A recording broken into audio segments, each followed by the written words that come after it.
Welcome back to Totes Professional Gaming, where we play the games that'll keep you awake at night, either from pure terror or sheer confusion. Today we play Slitterhead, a game so bonkers it makes my sleep paralysis demons look like party guests. So Slitterhead comes to us courtesy of Keiichiro Toyama, the genius behind Silent Hill. Naturally, I expected something unsettling, thought-provoking, and maybe a little emotionally scarring, and I got more than I bargained for. You smell good. Slitterhead is set in 90s Kowloon, where mysterious monsters, called Slitterheads, are terrorizing humans. The story begins with a spirit-like being, Hioki, possessing a dog and a person and then another person, before ending up protecting a girl named Julie from a Slitterhead. Julie is able to retain her senses when possessed and has special powers, unlike the other humans. The spirit and Julie then begin a torturous quest together to defeat the Slitterheads while investigating their origins and finding others with similar abilities to Julie in order to work together. What I loved in the story was the relentless pace. There's no time to sit and ponder why that guy on the bus just turned into a spider demon. You're always moving, always fighting, and always a little unsure if you're even awake. It's chaotic in the best way possible.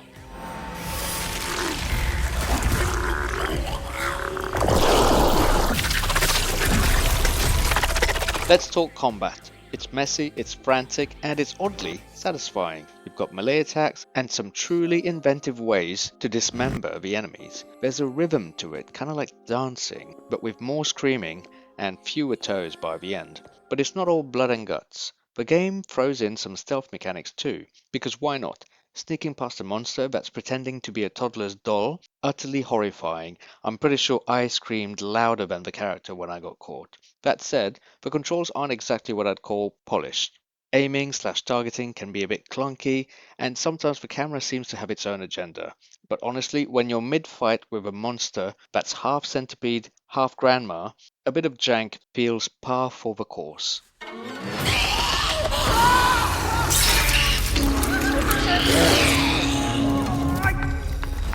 The city in Slitterhead is a character in its own right. It's grimy and claustrophobic, and it's absolutely teeming with tension.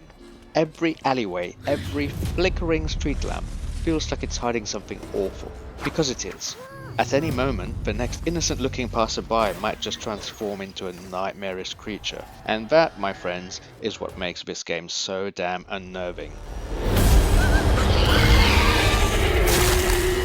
On the PS5 Pro, the game runs very well all the time. The camera can be a bit of a pain in the backside though, and the input timing during combat sequences takes a bit of getting used to. That said, it doesn't ruin the experience. You're not playing this for perfection, but jankiness just adds to the weirdness of it all, and it's kind of like a twisted, unsettling dream where everything is just a little bit wrong. Slitterhead is a game that doesn't really hold your hand, and while I'm okay with that, it might not be for everyone. The difficulty can ramp up fast, and there's a lot of trial and error as you figure out what works against the creatures hunting you down. That being said, the game does a decent job of making sure you can progress without feeling overly punished. The stealth sections, while stressful, add a nice layer of variety and break up the action. The fact that you can occasionally sneak around a monster and avoid a direct confrontation kept me playing. So what's the verdict on Slitterhead? It's a bloody, terrifying ride that never lets up, and that's exactly what I wanted from a horror game. The monsters are horrific, the story is absurd, and the world is as claustrophobic and unforgiving as any nightmare should be. But don't expect a perfect experience. It's a bit rough around the edges, but that just adds to its twisted charm. Slitterhead is a game that's fully aware of how weird it is, and it invites you to join the madness. So if you're into survival horror with a dash of body horror, this is a nightmare worth experiencing. Thank you for watching Totes Professional Gaming, where we survive the madness so you don't have to. Don't forget to like, subscribe and hit the bell icon, I think, so you won't miss out on our next descent into horror. Until next time, stay weird.